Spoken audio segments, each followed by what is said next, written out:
Okay, so let's start with some questions of NEET which appeared in previous exams. So to start off with, first question 2015 का question है ये. Two spherical bodies of mass m and 5m and radius r and 2r released in free space with initial separation between their centers equal to 12r.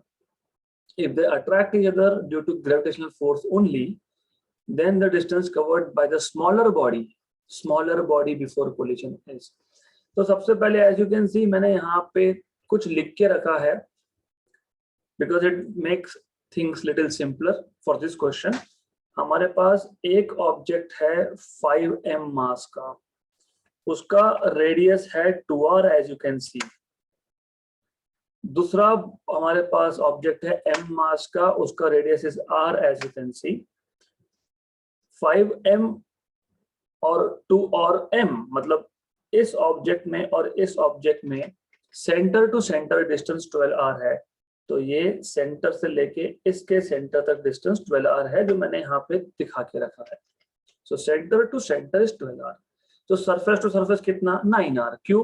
क्योंकि 12r में से 2r यहाँ से गया और r यहाँ से गया, तो 12r में से टोटल 3r गया, मतलब सरफेस टू सरफेस डिस्टेंस कितना हुआ 9r. तो ये 9r मैंने लिख के रखा है यहाँ पे, राइट. अब यहाँ पे सिर्फ ग्रेविटेशनल फोर्स है, कोई और फोर्स नहीं है. तो they will start moving towards each other and at some point they will collide, right. तो छोटे ऑब्जेक्ट ने जिसका मास m था उसने कोलिजन से पहले कितना डिस्टेंस कवर किया, ये क्वेश्चन था. हम मान लेते हैं कि एक पॉइंट P है, इस P पॉइंट पे कोलिजन होगा. तो distance covered by body of mass m is xm and by 5m is x5m. तो दोनों बॉडीज मूव हो रहे हैं. स्मॉलर ने xm डिस्टेंस कवर किया है और 5m मास ने x5m डिस्टेंस कवर किया है. इसका मतलब x5m प्लस xm ये डिस्टेंस हो जाएगा 9r, है ना, क्योंकि this distance is x5m and this is xm, मतलब सरफेस टू सरफेस ही हो गया. ये तो 9r था, तो इसलिए मैंने लिखा x5m plus xm equal to 9r. अब हमको क्या पता है? हमको पता है force is mass into acceleration, है ना. So what do you know is, you know that force is mass into acceleration, therefore acceleration is force upon mass. लेकिन only force is gravitational force, then that is constant, है ना. तो इसलिए A is proportional to 1 by m, मतलब acceleration of each object is proportional to mass. तो फिर A acceleration of 5m mass upon acceleration of m mass will be m upon 5m, क्योंकि inversely proportional था. तो 1/5 आ गया, क्योंकि mm cancel हो गया तो 1/5 आ गया. गुड. ओके, इक्वेशन नंबर 2 बोल दिया इसको हमने. अब हमको फाइंड क्या करना है? Distance covered. If you remember equations of kinematics, s equal to ut plus 1/2 at square. Initially तो बॉडी रेस्ट पे थे तो u0, तो s equal to half at square आएगा. तो for body of mass 5m, तो ये जो 5m मास का जो बॉडी है वो कितना डिस्टेंस कवर करेगा? s equal to x5m half और a मतलब a of 5m mass into t square, where t is time before collision, मतलब how much time is required to undergo collision. दोनों के दोनों बॉडी एक दूसरे के पास मूव हो रहे हैं तो कोलाइड होने तक कितना टाइम हो जाएगा, तो वो t है. Similarly for body of mass m, s equal to ut plus 1/2 at square apply कर दो तो xm आपको मिल जाएगा. यहाँ पे you will get xm as half amt square, है ना. तो अब इन दोनों को डिवाइड कर देते हैं हम लोग, x5m और xm को डिवाइड कर देते हैं. तो x5m upon xm half half cancel, a 5mt square amt square t square cancel. तो a 5m upon am, but ये तो 1/5 था तो ये 1/5 आ गया. इसका मतलब x 5m distance covered by 5m mass equal to xm distance covered by m mass divided by 5. Equation number 5. अब ये जो इक्वेशन है ये सीधा यहां जाएगा. क्यों? क्योंकि हमको xm फाइंड करना है, x5m नहीं. तो मतलब मैं इक्वेशन नंबर 1 में x5m की जगह पे xm by 5 लिखूंगा और सॉल्व करूंगा. तो सॉल्व करने के बाद मिल जाएगा distance covered by m mass as 7.5 times of r, option number B. So you will get option number B as correct answer.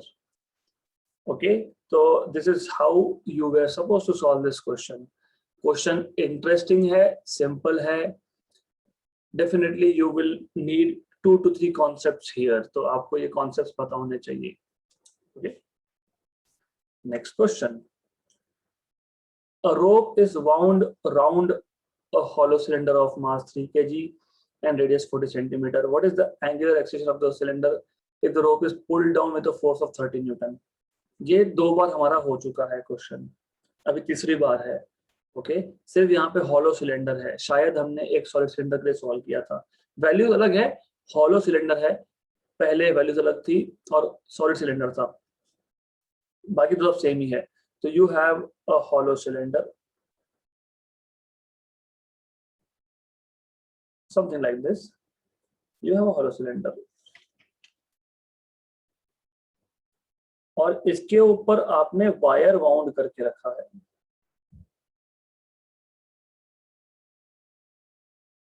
फिर आप इस वायर को 30 न्यूटन के फोर्स के साथ पुल कर रहे हो. ओके, और व्हाट इज एंगुलर एक्सेलरेशन?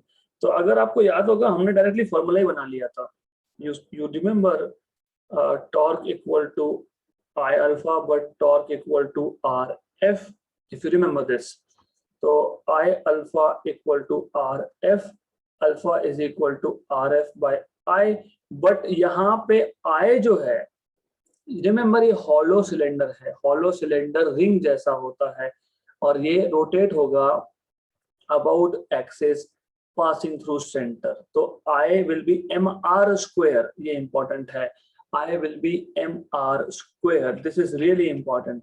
वहां पे हमने mr square by 2 लिखी. अगर सॉलिड सिलेंडर होगा तो mr square by 2 लिखेंगे, हॉलो है तो mr square लिखेंगे. ये याद रखना. This is very important because this is for hollow cylinder. This is only for hollow cylinder.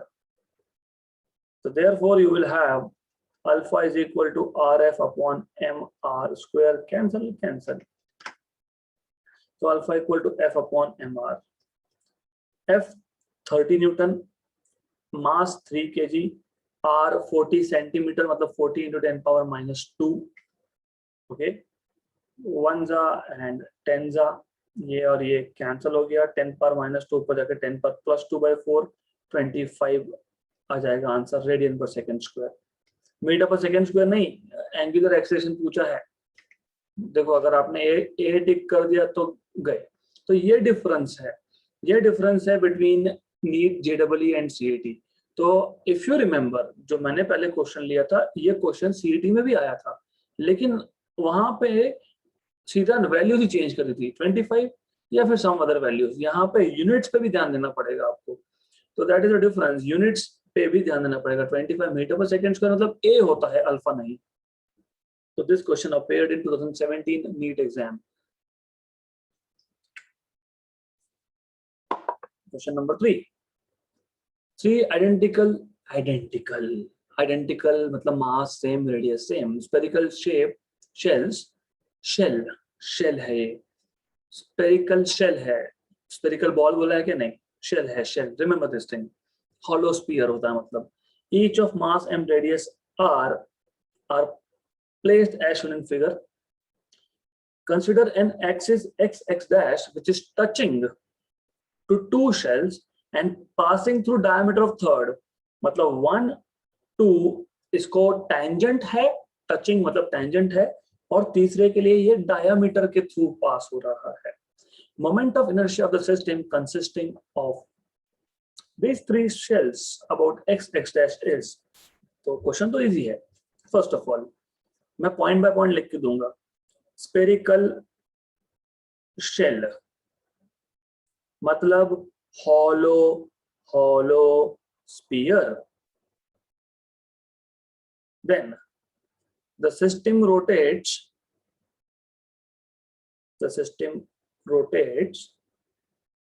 about x dash,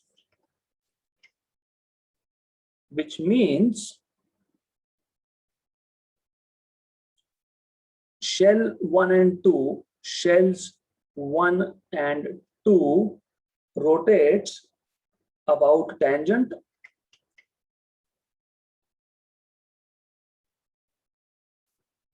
and shell 3 rotates about diameter.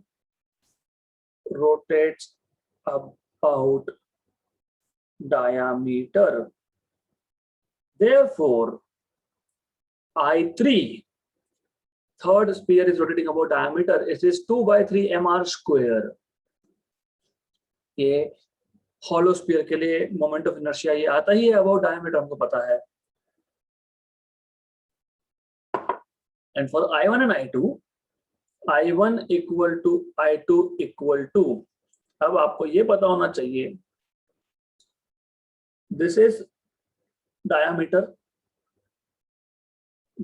of sphere 2 या फिर sphere 1 जो भी लोगे आप, और ये जो एक्सिस है जो डायामीटर से पास हो रहा है ये टेंजेंट से h equal to r distance पे है. So ये जो डिस्टेंस है ये h equal to r distance है. This is what you should know. You should know this. You should understand this, right? तो इस केस में आप लिखोगे id plus mh square in accordance with parallel axis theorem, क्योंकि tangent is parallel to diameter और आपको parallel axis theorem पता है, और आपको id, you already know what is id, moment of inertia about diameter of a spherical shell, मतलब hollow sphere. अभी अभी लिखा है मैंने 2 by 3 mr square. So therefore I1 equal to I2 equal to id is 2 by 3 mr square plus mh square, but h is also r. सिर्फ मैंने यहाँ पे कैपिटल लिखा है, वो कैपिटल की जगह पे मैं स्मॉल कर देता हूँ,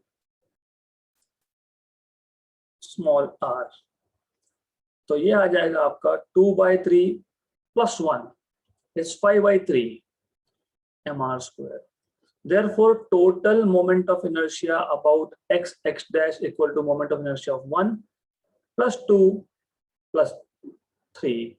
1 5 by 3 mr square, 2 भी 5 by 3 mr square, और 3 is 2 by 3 mr square. इसमें डिनोमिनेटर सबका कॉमन है, तो 5 mr square plus 5 mr square plus 2 mr square by 3, मतलब 12 by 3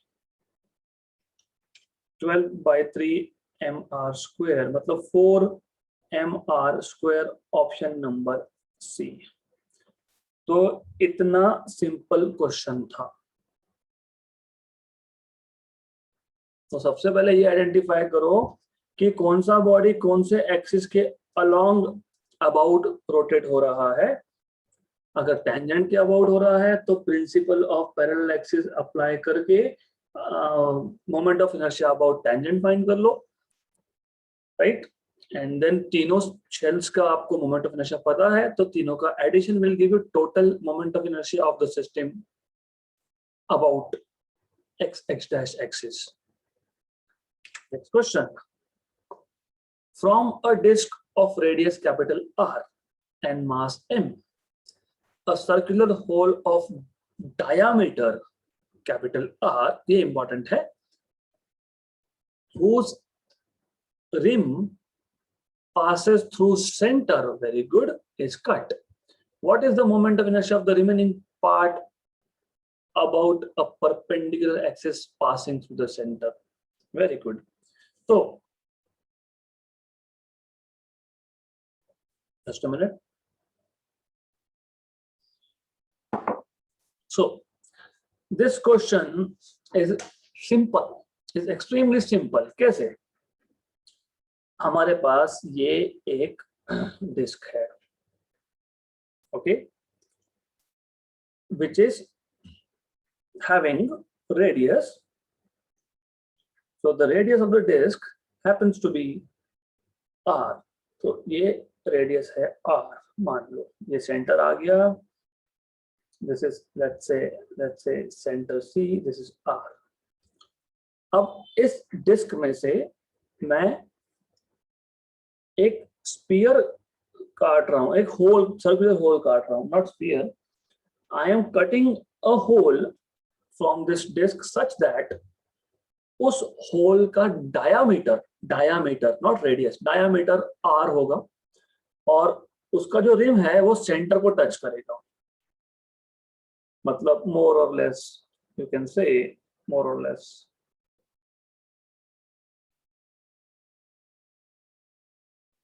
Something like this.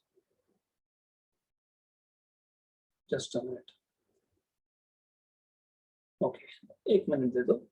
I want to have a good presentation of this problem. So,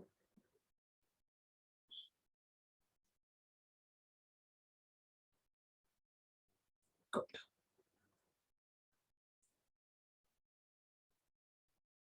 Will do. ऐसा चलेगा। Yes. Okay. So that's okay.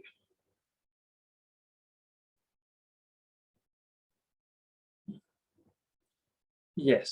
So something like this. ऐसा आप बोल सकते हो, आप ऐसा सिचुएशन है। ओके, तो अभी जो बच गया पार्ट, आपने तो यहां से एक होल काट लिया जिसका डायामीटर r था, मतलब ये टोटल डिस्टेंस r था, तो इसका रेडियस r/2 हो जाएगा, ये समझ लो।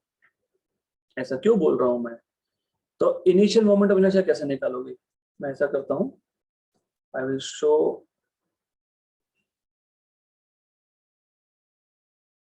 this over here. Let me fill this again. तो ये काटने से पहले का जो सिचुएशन था मैं वो बता रहा हूँ। तो before cutting, this is before cutting. तो ये आ गया इनिशियल केस। इनिशियल केस में ये इनिशियल केस है। इनिशियल केस में मोमेंट ऑफ इनर्शिया क्या होगा आपको पता है, डिस्क का मोमेंट ऑफ इनर्शिया क्या होता है, mr²/2। The moment of inertia of disc is mr²/2 about an axis passing through its center and perpendicular to the disk। ये पता होना चाहिए। फाइनल केस में मोमेंट ऑफ इनर्शिया कैसे निकालोगे? तो फाइनल केस में आप बोलोगे कि जो डिस्क का मोमेंट ऑफ इनर्शिया था उसमें से मैं माइनस करूंगा, किसको माइनस करूंगा? जो होल आपने काट लिया। ओके, तो moment of inertia in this case will be moment of inertia of disk minus the hole that you have subtracted। तो आपने जो होल यहाँ पे सब्ट्रैक्ट किया है ये वाला, अब इसका रेडियस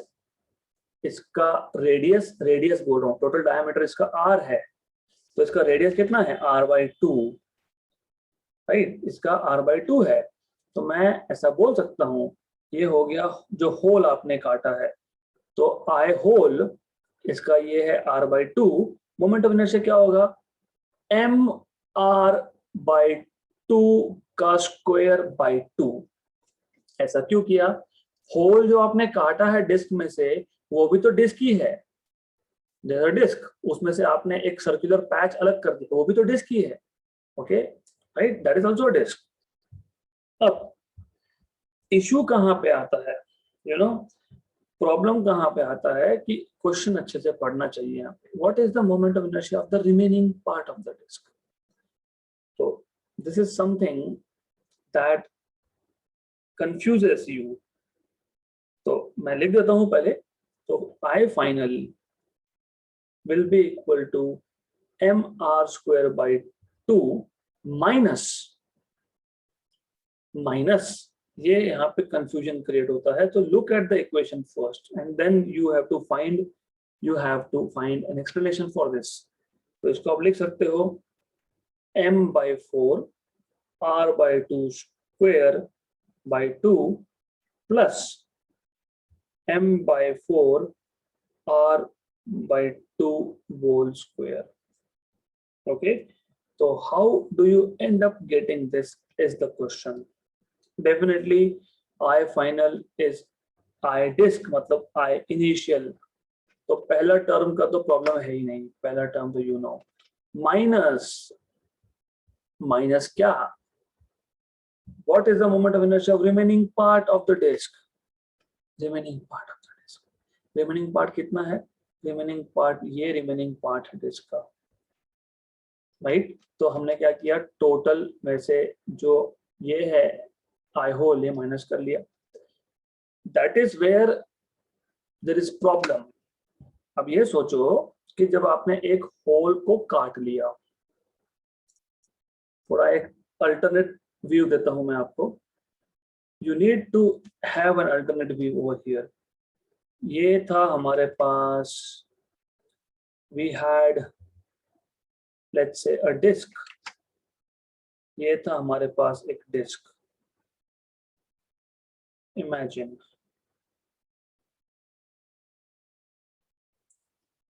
ये डिस्क रोटेट हो रहा है about an axis passing through center and perpendicular to the plane. So this is axis of rotation of the disk. Okay, up something like this. अब इस डिस्क में से आपने निकाल लिया था एक पैच, ऐसा, करेक्ट। अभी जो पैच यहां से रिमूव किया है, ये जो एक सर्कुलर पैच यहां से रिमूव किया है, this one for example, this one, ये दिस रिमूव्ड पार्ट जो होल आपने निकाला वो किसके अबाउट रोटेट हो रहा है, अबाउट इन tangent passing through centre of the disc, लेकिन ये टेंजेंट किसके लिए है, इसके लिए तो टेंजेंट है ना ये। सो जो आपने होल निकाला है, कहां से निकाला है, ये डिस्क से निकाला है, उस होल के लिए एक्सिस ऑफ रोटेशन टेंजेंट है और उसको परपेंडिकुलर है। तो आपको सबसे पहले जो रिमूव्ड पार्ट है उसका moment of inertia about disc लिखना पड़ेगा, about this hole, and this is ये, राइट। तो moment of inertia about centre of mass of the removed part, थोड़ा हैवी क्वेश्चन है, मैं रिपीट करूंगा पर ध्यान दो। What is IC for a disc, M R square by 2, है ना, करेक्ट। लेकिन यहाँ पे आर क्या है, आर आपके पास है r/2, तो r/2 स्क्वायर आ गया, जस्टिफाइड, आ गया समझ में, कहां से आया r/2 square, yes, divide by 2, क्योंकि फॉर्मूला में डिवाइड बाय 2 आता है, तो बाय 2, देखो यहाँ पे डिवाइड बाय 2 है तो यहाँ पे डिवाइड बाय 2 है। अब मास में m/4 कहां से आया, बिकॉज ये जो आपने एक होल निकाला है इसका मास टोटल मास का 1/4 ही आने वाला है, वो कैसे आया, तो ये थोड़ा आप सोचो कि हाउ इट इज पॉसिबल। तो बता देता हूं आपको, mass of disc is volume of disc into density, है ना, correct. Volume of disc is, you should know, pi R square into density, बराबर। तो mass is proportional to R square in short, है ना। तो m और r क्या था, r/2 था, तो m is proportional to r square आ गया, तो ये तो r/2 का स्क्वायर है ना, तो मास कितना, mass will be like 1/4, okay. तो ये m/4 कहां से आया, now you will get it, थोड़ा सा हेवी क्वेश्चन है ये m/4, ये m/4 ये मास ऑफ द होल है, जो आपने वहां से निकाल लिया उसका मास है, गुड गुड। अब ये प्लस टर्म कहां से आ रहा है यहाँ पे, from where are you getting this term now, क्योंकि आपको पता है कि जो पार्ट हमने रिमूव किया है वो अबाउट टेंजेंट रोटेट हो रहा है, अबाउट सेंटर नहीं। तो फिर आप क्या करोगे, आप कैसे करते हो, प्रिंसिपल ऑफ पैरेलल एक्सिस। मुझे अगर इस पॉइंट के अबाउट निकालना है तो I equal to I C plus M H square. M कितना था रिमूव पार्ट का, m/4, तो m/4 यस, और h कितना है, ये डिस्टेंस कितना है, r/2, तो r/2 का स्क्वायर, तो ऐसे आता है ये। ओके, तो मैं ये पूरा वाइंड अप करता हूं और एक बार वापस समझा देता हूं मैं, तो it will be little more clearer to you now. तो फर्स्ट टाइम ये हेवी जाने वाला है आपको, so you just have to be little relaxed. From a disk of radius r, so let me first draw a disk. Okay, so let us take a disk of radius r. मान लेते हैं ये मेरे पास, I have a disk of radius r. Assume there's a disk of radius r. ये disk है जिसका radius r है. Okay, a circular hole of diameter r. So I am taking out a hole of diameter r from here. Okay, ये hole यहाँ से निकाल रहा हूं मैं. Okay, तो निकालने से पहले ये इनिशियल केस है आपका. अब मैं होल यहाँ से निकाल लेता हूँ. So I will subtract, I will remove this part. तो ये पार्ट रिमूव करके साइड में दिखा देता हूँ. So this is here. Okay, correct. Whose rim, किसका रिम, जो पार्ट मैंने निकाला है उसका rim, passes through the centre. Okay, तो ये जो रिम था, जो बाउंड्री था, वो सेंटर से पास हो रहा है, ऐसा काटा है, ऐसा बोल रहे हैं. What is the moment of inertia of remaining part. तो आपको तो पहले इनिशियल मोमेंट ऑफ इनर्शिया कितना, इनिशियल रेडियस कितना था, इनिशियल रेडियस था r. Initial radius is r, so this is r. और ये जो रिमूव किया पार्ट उसका डायामीटर r, उसका रेडियस नहीं, उसका डायामीटर r. तो पहले तो ये पता होना चाहिए. This is r, this is r, this is r, this here is r/2. जो मैंने होल काटा है उसका रेडियस r/2 है. इनिशियल मोमेंट ऑफ इनर्शिया कितना होगा फिर, mr²/2, क्योंकि disc is rotating about centre, upon an axis passing through centre and perpendicular. तो एक्सिस कहाँ जा रहा है, एक्सिस अंदर की तरफ जा रहा है, इट इज गोइंग इनसाइड, मतलब ये डिस्क को परपेंडिकुलर है, राइट. तो mr²/2 ये पता है formula.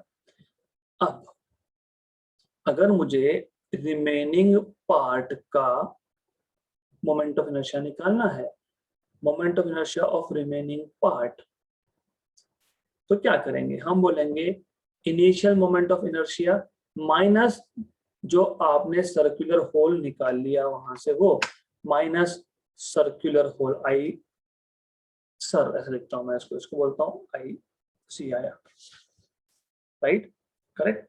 But important thing is कि ये ICIR कैसे निकालोगे. जब आपने डिस्क में से ये सर्कुलर पार्ट काटा तो डिस्क तो रोटेट हो रहा था about an axis passing through centre of the disc. मतलब मैं रेड मार्किंग कर देता हूं. तो हमारा जो एक्सिस ऑफ रोटेशन था वो ये था, और क्रॉस मतलब एक्सिस इज गोइंग इनसाइड, मतलब ये डिस्क को परपेंडिकुलर है.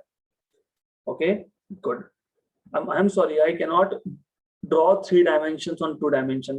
जो आपका मोबाइल का स्क्रीन है वो 2 डायमेंशनल है और ये प्रॉब्लम 3 डायमेंशनल है, तो मैं नहीं ड्रॉ कर सकता हूँ. तो ये आपको इमेजिन करना पड़ेगा. क्रॉस मतलब अंदर जा रहा है. तो you have a disc, you see this is a disc, और this is the disc you have, और एक्सिस ऐसा है. तो जो पार्ट हमने काट लिया ना, सर्कुलर होल, वो ऐसा रोटेट होगा. It will rotate about tangent perpendicular to the plane of the disc. अगर आपको याद होगा तो how do you find out this? सबसे पहले यू हैव टू नो कि इसको फाइंड कैसे करते हैं. This is equal to,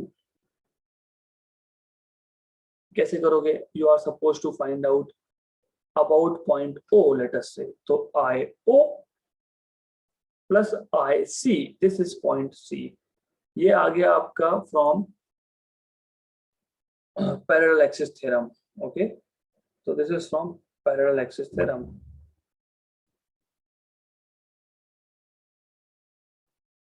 Right, correct है ना? ऐसा करते हो ना? नहीं, you have to know this. IC plus MH square, MH square. मैं नोटेशन थोड़ा चेंज कर रहा हूँ, where M को मैं M dash बोल रहा हूँ, H square. ये आ गया आपका principal of parallel axis. What is M dash? ये जो हमने सर्कुलर होल निकाला है, इसका मास m/4 आता है. कैसे आता है मैंने अभी बताया, याद रख लो. अगर नहीं डिराइव करते आता तो याद रख लो. आप एक डिस्क है जिसका रेडियस r है, उसमें से आपने एक सर्कुलर पैच निकाल लिया जिसका डायमीटर r है, तो उस पैच का मास m/4 होगा. Total mass of the disc by 4 होगा. ये बाय डिफॉल्ट आता है. तो ये आ गया आपके पास m/4. h मतलब C से O पॉइंट तक का डिस्टेंस कितना है? r/2. तो r/2 का स्क्वायर प्लस IC मतलब आपको पता है moment of inertia of a disc passing through centre of mass. तो ये आपको मिल जाएगा, IC आपको मिल जाएगा M डैश मतलब जो पार्ट आपने निकाला वो, R डैश मतलब ये r/2 का स्क्वायर बाय 2, क्योंकि डिस्क के लिए mr²/2 ही आता है मोमेंट ऑफ इनर्शिया. तो ये आपको मिल जाएगा यहाँ से M dash is m/4, R dash is r/2 square by 2. ये आ गया जो आपने सर्कुलर होल निकाल लिया उसका मोमेंट ऑफ इनर्शिया. तो रिमेनिंग पार्ट का क्या होगा? रिमेनिंग पार्ट मतलब इतना part, this will be moment of inertia of the whole disc, that is mr²/2 minus जो सर्कुलर होल आपने निकाल लिया उसका, वो हमारे पास आया m/4 r/2 square plus m/4 r/2 square upon 2. तो ये आ जाएगा आपका mr²/2 माइनस, इसको सॉल्व करो, mr²/16 प्लस m/8 और r²/4, 8 into 4 is 32. तो ये आ जाएगा आपका 32 mr²/32. तो this is mr²/2 minus mr²/16 plus mr²/32. तो मैं 2 mr²/32 लिख रहा हूँ यहाँ पे, सिर्फ इसको 2 से मल्टीप्लाई डिवाइड कर दिया मैंने इंटेंशनली. Okay, plus mr²/32. तो 3 mr²/32, mr²/2 minus 3 mr²/32. Okay, अब डिनोमिनेटर सेम करने के लिए मैं पहले टर्म को 16 से मल्टीप्लाई डिवाइड कर लेता हूँ. तो 16 mr² माइनस 3 mr²/32. तो 13 mr²/32 है क्या ऑप्शन में? Option number B. One last time, अभी मैं लिख के नहीं दूंगा, मैं सिर्फ आपको बताऊंगा कि किया क्या है हमने. इमेजिन. फिजिक्स का प्रॉब्लम भी ये है कि इमेजिनेशन जब तक आप नहीं करते हो तब तक you won't be able to understand question. Solution छोड़ दो, क्वेश्चन नहीं समझेगा. एक डिस्क है, वो डिस्क रोटेट हो रहा है about an axis passing through its center of mass and perpendicular to the plane, mr²/2 moment of inertia, right? सीधा initial moment of inertia is mr²/2. अब हमने उस डिस्क में से एक सर्कुलर होल निकाल लिया. डिस्क का रेडियस r था, सर्कुलर होल का डायामीटर r है. करेक्ट। तो जो पार्ट मैंने निकाला है वो पार्ट अबाउट सेंटर नहीं रोटेट हो रहा है, वो पार्ट रोटेट हो रहा है about tangent perpendicular to the plane of disc, that's it.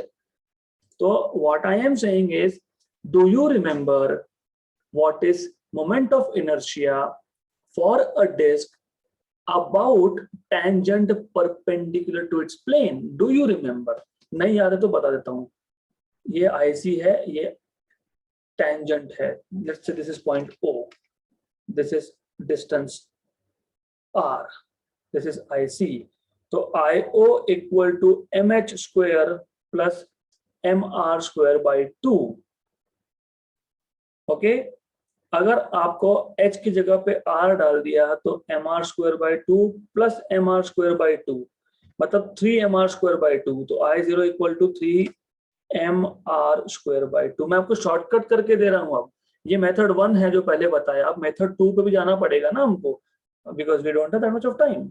हमको उतना टाइम ही नहीं है हमारे पास कि इतना सब करते बैठो। तो I will tell you again a very simple solution for this. So we were here, I will want to duplicate this one, duplicate कर लिया इसको मैंने। अब मैं यहाँ पे चेंज करता हूँ। देखो अगर आपको ये याद होता, moment of inertia about tangent perpendicular to the plane of disc 3mr square by 2, तो ये सारा करने की जरूरत ही नहीं है। You do not need this. सिर्फ ये समझ लिया ना कि जो पार्ट मैंने रिमूव कर दिया है वो part about tangent perpendicular to plane rotate होगा, दैट्स इट। तो आपको पता है इसको मैंने बोला था m dash r dash, perfect. What is m dash? मैंने अभी अभी बताया, अगर एक डिस्क है जिसका रेडियस r है, उसमें से आप एक सर्कुलर पार्ट रिमूव कर रहे हो जिसका डायामीटर r है, तो बचा हुआ मतलब उस पार्ट का, जो पार्ट आपने निकाला उस पार्ट का मास m/4 आता है। तो 3/2 m/4, where m was total mass here and m dash is mass of the removed part, okay? r dash, but r dash is r/2 का स्क्वायर। तो ये आ गया 3mr स्क्वायर, ये आ गया आपका 2 into 4 8 into 4 32 आया था क्या हमारा 3mr स्क्वायर बाय 32? आया था हमारा यहाँ पे 3mr स्क्वायर बाय 32, यस। तो if you understand basics and if you remember formulas, तो ये सारा का सारा झंझट करने की जरूरत ही नहीं है। आप डायरेक्टली बोल दोगे हाँ जो पार्ट मैंने निकाल लिया वो भी डिस्क है, लेकिन वो छोटा वाला डिस्क है और वो अबाउट टेंजेंट रोटेट हो रहा है, तो मैं डायरेक्टली बोलूंगा कि about tangent perpendicular to the plane का फॉर्मूला है 3/2 mr स्क्वायर। लेकिन यहाँ पे जो मैंने पार्ट निकाला है उसका मास m डैश बोल रहा हूँ, उसके रेडियस को r डैश बोल रहा हूँ मैं, गुड, यस। तो फिर मैं m डैश मुझे पता है m/4 है, r डैश मुझे पता है r/2 है, तो डायरेक्टली 3mr स्क्वायर बाय 32, तो यहाँ पे डायरेक्टली 3mr स्क्वायर बाय 32 करो सॉल्व, 13mr स्क्वायर बाय 32। तो अब डिसाइड आपको करना पड़ेगा कि you want to do it this way और you want to do it this way. See number of steps में कितना फर्क है, a lot. Physics is the subject where you have to imagine. You do not have to remember anything. Imagination. Okay? तो ऐसे questions आगे भी आएंगे। 2016 में क्वेश्चन था ये। Next question 2018, a solid sphere is rotating freely. Solid sphere rotating freely about its axis of symmetry. Symmetry axis. पहले तो अब I'll tell you how to understand things. Symmetry का मतलब पता है आपको? What is symmetry? Symmetry मतलब एक ऐसा पॉइंट है जहां से आप किसी भी डायरेक्शन में देख रहे हो तो सेम ही दिख रहा है। अब मुझे बताओ, अगर हमारे पास एक स्फीयर है, सॉलिड स्फीयर है, okay, this is solid sphere.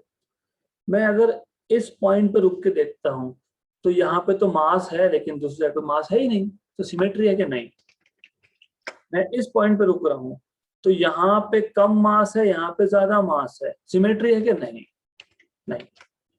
अब मैं यहाँ पे आ गया, हियर, यहाँ पे देखो या यहाँ पे देखो, नीचे देखो, ऊपर देखो, आजू देखो, बाजू देखो, सब जगह पे इक्वल मास दिखता है, तो पॉइंट ऑफ सिमेट्री है ये, मतलब सेंटर ऑफ मास।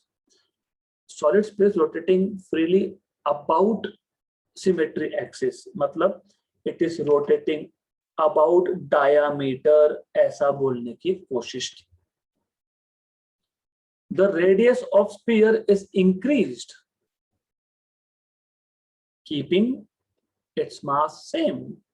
तो ऐसा है कि केस 2 में radius of sphere is increased keeping the mass as constant, तो रेडियस हमने बढ़ा दिया, ओके, मास कांस्टेंट रखा, रेडियस बढ़ा दिया है। Which of the following physical quantities will remain constant for the sphere? तो आपको पता है rotational kinetic energy I for a solid sphere is 2/5 mr square, मतलब I is proportional to r square। तो डेफिनेटली जब रेडियस बढ़ेगा तो moment of inertia बढ़ेगा, मतलब मोमेंट ऑफ इनर्शिया तो कांस्टेंट नहीं हो सकता। दूसरा आपको ये पता है rotational kinetic energy is half I omega square, बराबर ना, मतलब E rotational kinetic energy depends on I but I depends on R। तो जब R चेंज हुआ तब I चेंज हुआ, जब I चेंज हुआ तो रोटेशनल काइनेटिक एनर्जी भी चेंज हुआ, मतलब रोटेशनल काइनेटिक एनर्जी भी कांस्टेंट नहीं हो सकता। cannot be, it cannot be, okay। Angular velocity omega यहां से देख ही रहे हो आप, you are looking from here, you see from here, omega square is 2e/i, तो omega is under root of 2e/i, मतलब i चेंज होगा क्योंकि r चेंज हो रहा है तो i चेंज होगा, i चेंज होगा तो ओमेगा चेंज होगा, मतलब angular velocity will also not be constant. Radius change किया तो I चेंज हुआ, I चेंज हुआ तो रोटेशनल काइनेटिक एनर्जी चेंज हुआ, वो चेंज हुआ तो ओमेगा भी चेंज हुआ, ओके गुड राइट। तो कांस्टेंट क्या बचा? एंगुलर मोमेंटम, हो गया आंसर। या फिर एक अल्टरनेट अप्रोच, आपको याद है, if you remember, conservation of angular momentum, dl/dt is equal to external torque, correct. इस पूरे क्वेश्चन में कहीं पे भी ऐसा बोला क्या कि हमने एक्सटर्नल टॉर्क चेंज किया या फिर फोर्स चेंज किया? क्योंकि टॉर्क तो बेसिकली फोर्स पे डिपेंड करता है ना, तो बोला ही नहीं है। फोर्स चेंज किया नहीं, टॉर्क चेंज किया नहीं, फोर्स अप्लाई किया नहीं, टॉर्क अप्लाई किया नहीं। तो जब पता ही है ऐसा है तो हम बोल सकते हैं, so if external torque is 0, मतलब dl/dt इज 0। किसी भी क्वांटिटी का डेरिवेटिव 0 कब होता है? जब वो क्वांटिटी कांस्टेंट हो। देयरफॉर इट मींस कि L इज कांस्टेंट। L मतलब क्या? Angular momentum is constant, option number D.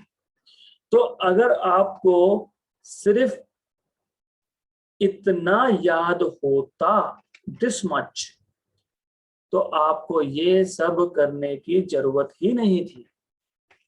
तो जब क्वेश्चन पढ़ते हो immediately you have to remember, recall, अरे यहाँ पे एंगुलर मोमेंटम की बात हो रही है, but we know that dl/dt is external torque. Torque कहाँ बोला ही नहीं है ना, टॉर्क के बारे में बोला है कि टॉर्क अप्लाई कर, नहीं बोला है, मतलब टॉर्क 0 है। टॉर्क 0 मतलब dl/dt 0 है, मतलब L कांस्टेंट है, खत्म, ऑप्शन नंबर डी। क्या ABC चेक करते बैठेंगे हम लोग? Directly you have to do this way. फिर भी just for the sake of clarity आपको ये दोनों के दोनों मेथड्स पता होने चाहिए थे, you must know this, okay good. तो ऐसे क्वेश्चंस भी है जो ओरली सॉल्व होते हैं. So there are certain questions which you can actually solve orally also, right? तो याद रखना for such questions. Next question. Point masses M1 and M2 are placed. Okay, so I will take this question in the next session because I will have to tell you some more concepts, and we do not have that much of time for today's session. So we will stop here for today.